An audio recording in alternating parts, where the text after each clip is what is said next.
Well, hello and welcome to the Be Strong Show. I am your host, Michelle Shirley, CEO and Chief Heart Officer for Be Strong International. Welcome. We have an amazing guest today, but before we get into that, I want to remind you that we have Give Miami Day tomorrow. It is the biggest fundraising event in Miami, and we want you to join us in being a supporter of our after school program. So please visit our website at bestrongintl.org to learn more about how you can support us today. Any gift of any amount will help us with the kids that we serve in the after school program, making sure they have a fun and safe space to engage with their peers. So with that said, I have a guest today. His name is Benjamin Bedrava, and he is the partner of EPGD law firm, right? Yes. I got that right. Just like making sure. But thank you for being on the show. I know it's been a while since we've gotten a chance to connect, so we had a good time offline talking and catching up. Yes. No, it's fantastic. And thank you for having me. I'm so excited to have been part of the group and the organization working with you guys from outside and then to be able to be here today. Yeah, no, it's great. And I want to start off with this fun fact. So because of Benjamin, right, and your team, we were able to secure our registration, right, for the Social Yaks game. Exactly. And I can tell you there were plenty of times when you had to talk me off the ledge because, oh my gosh, right? It was intense. Oh, it was it's a intense. stressful process. Look, the first time people ever deal with these kinds of things, you're not going to know what's happening or what you need to do or what this means. And let's be frank, the only time most businesses deal with their trademark or any sort of legal issue usually is the first time.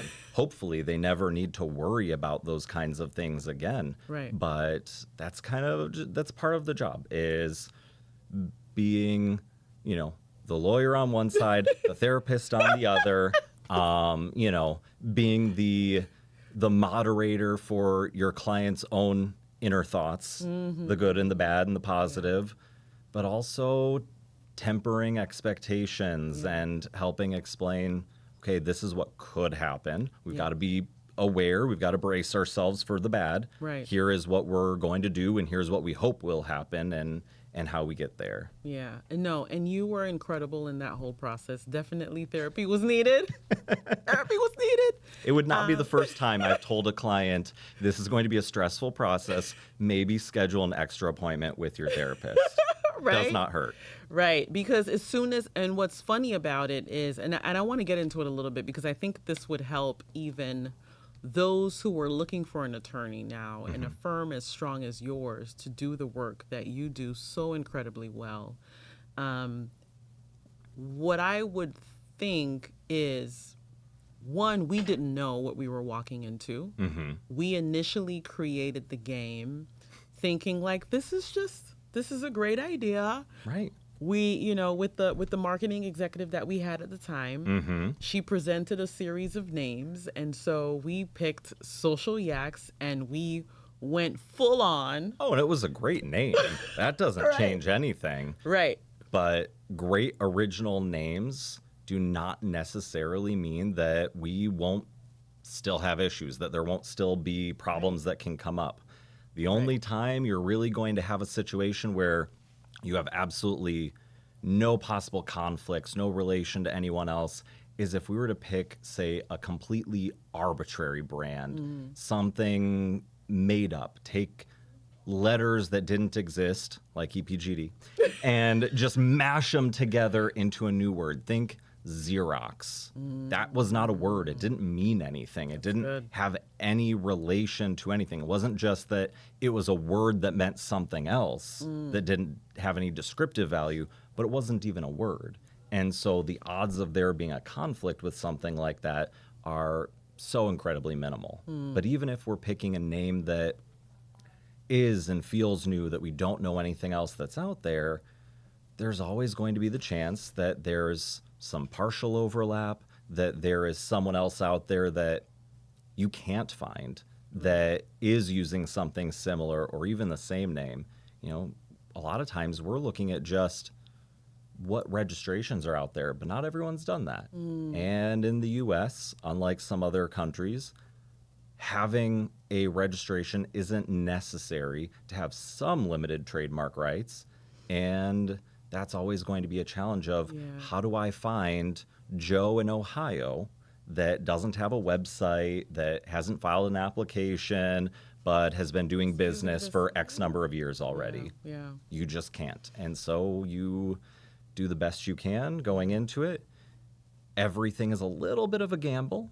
Yeah. And you've got to have the conviction to stick through it, or when you encounter challenges, evaluate how strong do we want to advocate for this? Right. Just like we advocate for our clients, how strong do we want to advocate for this strategy for ourselves? Right. Yeah. No, that's good stuff. And of course, because our name is Be Strong, We're going hard on this thing, right? Absolutely. So I'm like, Benjamin, listen. So then the next piece was, after you did all of your due diligence, we come to find out there's another game that's called Social Yaks. And it was just like, oh, no. Yeah, and in this case, I think, so the other party was just called Yaks. Or Yaks, yes. Exactly. Thank you. And it wasn't quite the same. Right. It was, But they had the yak animal, right. which made it more of a, sort of like a stressful situation there. Exactly. And it was a very difficult something to show that what we have is not just a game. This is not a board game. This is not, apples to apples or Cards Against Humanity. Right. What we have is a tool. It's a social tool that really is disguised as a game, because that's the easiest way to introduce people to what can be challenging or difficult topics, difficult ways to get people to engage. But it is so much more than just a social game that you're going to play on a, weeknight with your buddies. It really does bring out something more in people. And that's what I think got us over that hurdle, was being able to show we're not likely to be confused with this other game, because we aren't just a game. We're much more than that. Right. First of all, you pitched that so well. So I need you on my social enterprise team, right? Exactly. I'm available for TV commercials, announcements. Playing the game in a video setting. If the Superdome wants to have me come and announce the next game, I can always pull out my announcer voice. I love this so much. Oh my goodness. Well, no, you're absolutely right. And I think the level in which, I guess, the wisdom that was used behind the approach to this was really essential in getting us over the top. Because I think after that, smooth sailing. But that's part of whether it is working with an attorney, working with an accountant, working with a therapist that we all should have. Right. When we're working with professionals, for some reason, we always want to hold back a little bit. But the more that we provide to them, never think about, oh, I'm oversharing. Think about, I'm providing them as much information as possible, not knowing myself what's going to be relevant, not knowing myself what's going to be important. And having so much great communication from your team to really understand what this, we'll call it game, really was, what it was for, how it actually worked, how it's going to be used, and how it's able to be more of a tool for, these situations. That having all of that gave us the ability to argue and to work our way around a possible conflict, that if all we had was a photo of the game, the box, and an instruction manual, we just may have never had that context. Right, yeah. And is that what you think at your firm sets you apart from other firms? I think that that's a big part of it. And, at the firm, we're a big enough firm that we have a lot of the resources that, bigger or national firms have. We have access to all the same things. We have great, deep, pools of talent. But we're still in a way a lot like a boutique firm where you have access to people. You build relationships with the people that you're working with. There's not these barriers and layers, between you and the persons that are making the decisions or doing the work. It's not this nameless, faceless entity. And I think that that's a really important something that, in the last few years, we've really gotten away from. COVID brought us a lot of challenges, and it brought us the very powerful tools of being able to work remotely, being able to do business over the phone, over video conference. But when you don't have personal connection to people, you lose something. And, whether it's losing trust, losing confidence, to losing the ability to convey those little somethings extra. Just like when you're talking with your friends, you're in social situations, not being able to connect personally with people, you just can't have that same level of rapport. That's so good. And I know what you're saying is true as a witness to it, because I definitely called more than a few occasions to just say, Benjamin, what's happening? What's going on? What's their response? Oh, yeah. And it's tough. And sometimes what we're doing is a waiting game. And that is the most painful part of any process. Imagine with, for example, a trademark application, you're going to file it. It's not even going to get touched by anyone at the office for possibly 6-9 months. I know. And you just don't even know what's happening because nothing is happening. And in the middle of that time, you're hoping that this other firm doesn't find out about you, because, mind you, Juan, kudos to Juan, who actually Juan's helped fantastic. with He this was process, huge. right? But we were already putting out, spending dollars on marketing and ads and SEO. And so... Well, you come up with an incredible idea. You want to implement it. You don't want to say, here's an incredible idea. Let me sit on this for a year. Right. That just doesn't make sense. It doesn't work for almost anyone. Right. It's the same reason why when you buy a new product that's out on the market, it's going to be stamped with something saying patent pending. Because they didn't come up with this new invention, file an application, and then say, let's wait 2-3 years until this is all processed. We have a lot of protections in place for a lot of different forms of intellectual property that allow you to get the benefit of when you filed, because you just don't know what's going to happen and you can't always wait. But it's all about, whether we're talking about trademarks or other things, contracts, it's about trying to be preemptive. It's about trying to head off possible problems later on, protect yourself as much as you can at the start, so that if something comes up down the line, you have options. Yeah, that's good. And so, to that point, where would a leader, especially in the nonprofit space, really start, right? Because there's this level of brainstorming that's happening with the team. They're deciding on which direction they should go with these names. I guess speak to where you fit in that process to avoid wasting time, productivity, diminishing just this level of creativity, and knowing like where should they really lean in to you. Yeah. Well, nonprofits have so many challenges that they that they face constantly. Whether it is relationships with third parties, whether it's developing and pursuing their purposes. But when we're starting a new venture, we're gonna launch Social Yaks. We're gonna do something like that. Once we come up with the idea of something, the best time to connect with your attorney is always as soon as you feel ready to talk to them. Even if it feels like it's premature, just to have someone tell you, okay, walk me through what you're planning to do. Now let me tell you some of the hurdles we're going to face and how soon we absolutely have to address them versus the things that you can push off until later.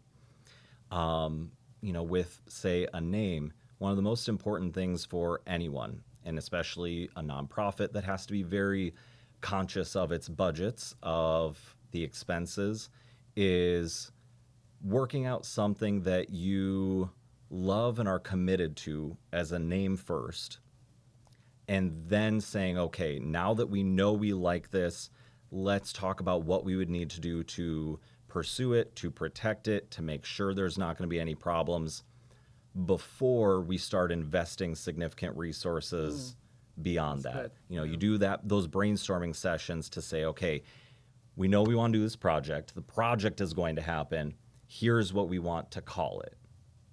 Sometimes we've got 2 or 3 things that we really love, and you can go to someone and say, of these, what do we have the best opportunity to protect? What do we have the best opportunity to avoid a problem with someone else using? Yeah. And you might have a tiered list of, this is my number 1, these are my number 2 and 3 if we have to. Right. And going into it with the plan of, I might not always get my number 1, is very, very helpful from a mental standpoint. You know, it can be challenging. I've gone through this. But you always want to think to yourself, what is my risk tolerance? And I think that's probably the biggest question, because you can just go wild and start something, launch something, use the name, not do any of these things. Look, most things that you hire an attorney for, in the most strict sense, you don't technically need an attorney for. Right. Ideally, they have experience and knowledge that can help you do it better, do it right. A lot of these things, you don't have to register in order to do it, but it becomes both a shield and a sword. We're protecting ourselves, and we're giving ourselves tools in order to prevent others from benefiting from that goodwill, the branding, the marketing, the money that you're going to pour into building this thing. And so, you know, once we've worked out what those basics are, then we can lean into, okay, here's our budget. We built these things out. Before we start spending that budget, are we okay? Are we safe? Yeah. How do we protect this? No, that's really good. I think the other part to that too is I did get questions around, hey, this might be an easy process. You could do it yourself, right? I went online, went through the whole process, and said, I don't know. I started to weigh, you know, as a leader, especially in the nonprofit space, you're always trying to figure out the best bang for your buck, right? What is going to make sense here? Yeah. But then as you grow and you realize, like, there are certain things that you could always do, Right. but it's not your specialty. And if you mess this up, this is going to cost you more in the long run. Right. Now, something that you have to fix. And if I'm serious about this product, where I want it to be in this space, how professional it already looks from the branding standpoint and all the things that we've done that we've already invested dollars into, this just makes sense. Right. Delegation. I think that's the name of the game. Exactly. Is everyone starts their business, almost everyone starts their business, their nonprofit, as themselves. And then they grow. And when it's just you, it's just a few people, you're a very small group, there aren't people to delegate to. There aren't budgets to bring people in to help you with those things. So you've just got to try to scramble and figure out everything you can. Right. You know, imagine trying to do all of your own marketing now. Right. You've got No way. a wonderful team Right. to do that, to help bring awareness to the organization, to help with the outreach and getting access to the opportunities, to the people that need your help and support. You couldn't do all of that yourself. Sometimes that means expanding your team, whether that is in-house or contracting that work out to other vendors like attorneys, like accountants, and having those people be able to come in on whatever limited basis to bring their expertise. And just like we talked about with what's your risk tolerance, how much potential error are you willing to accept?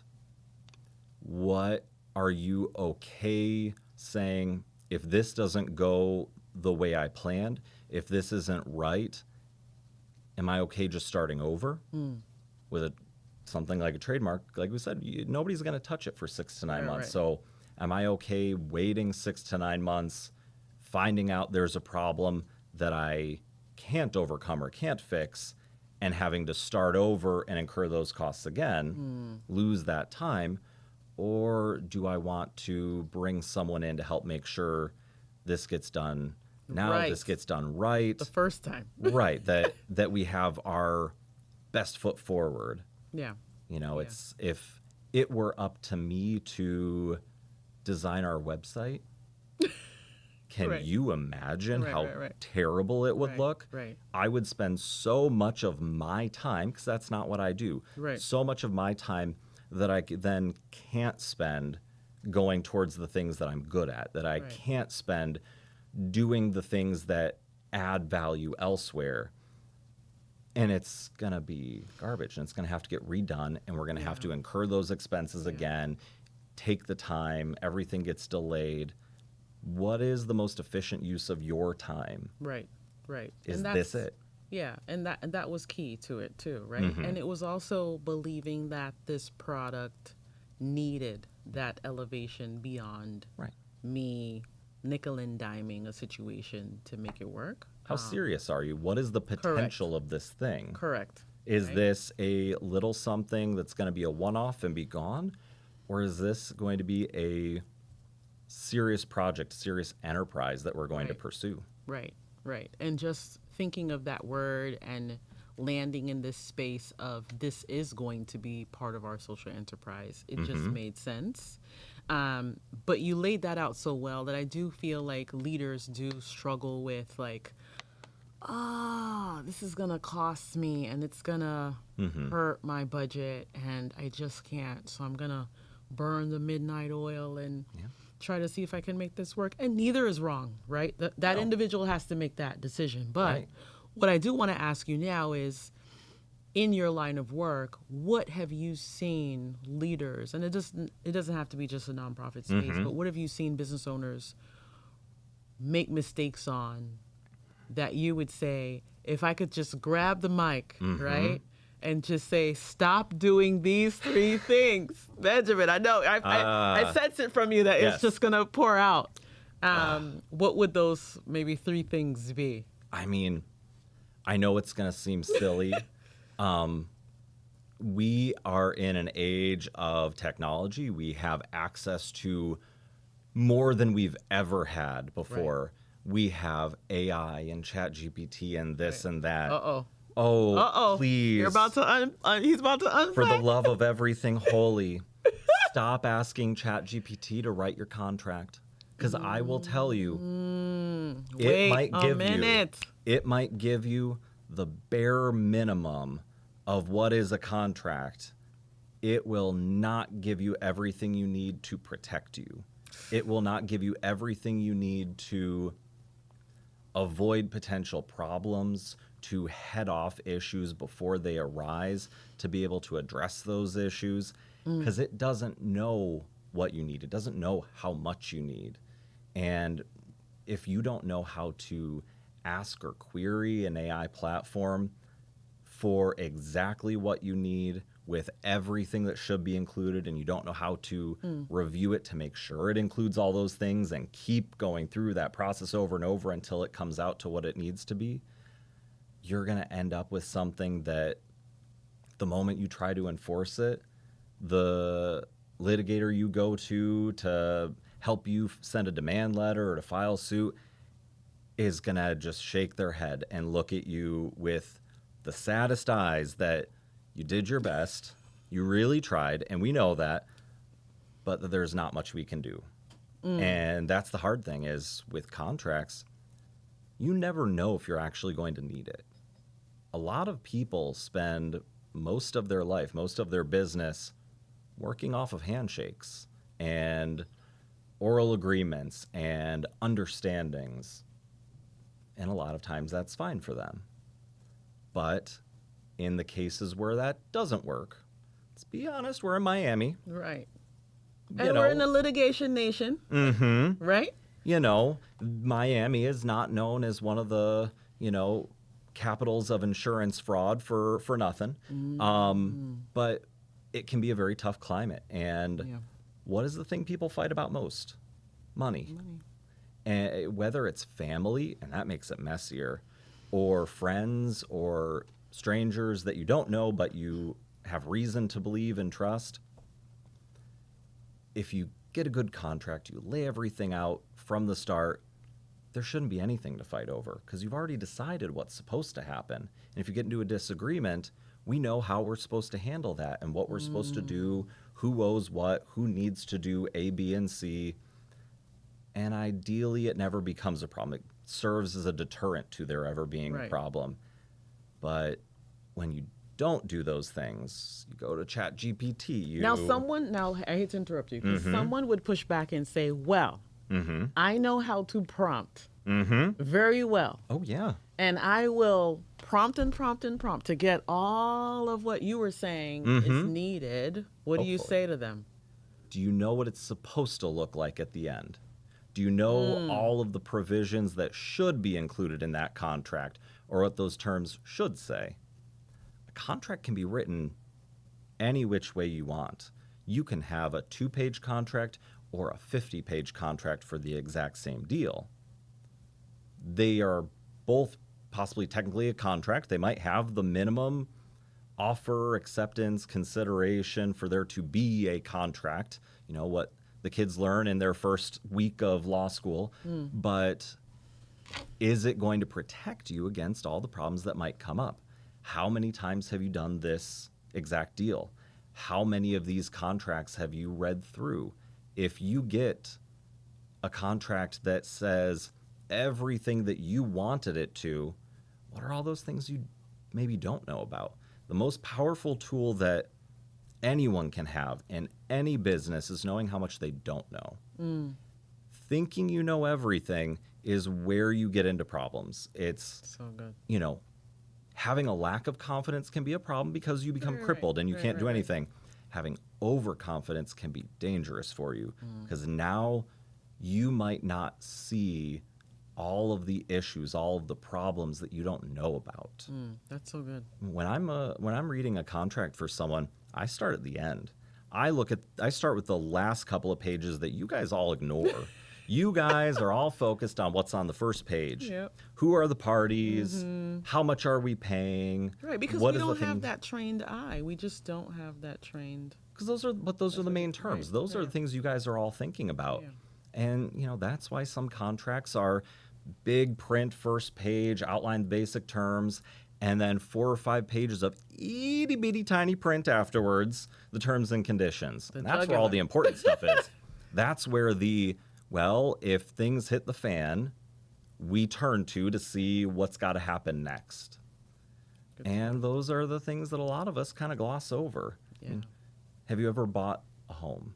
Have you read the 100, 200-page mortgage document package they give you? Nobody does. We're supposed to. Right. Even most lawyers don't. Right. I've never read the terms and conditions when I update my phone. Right. But that's where all the important stuff is. And that's where sometimes the scary things are, or when we have a problem, things we need to go to figure out what we're supposed to do next are. Yeah, that's good stuff. Well, we'll see how this breaks the internet. With all the people who are like, what did he just say? I'm prompting, right? Oh gosh, I'm sure if you start prompting ChatGPT about me now, it's gonna start getting defensive and protecting itself and saying, "No, Benjamin, you can't listen to him. Right. Don't listen He's to been him. discredited by these imaginary articles." We are friends, and I am going to be your pro bono attorney. Exactly. Oh my goodness. No, that's good stuff. I want to end with, this is so good, and I'm just like, we didn't get to play social yaks.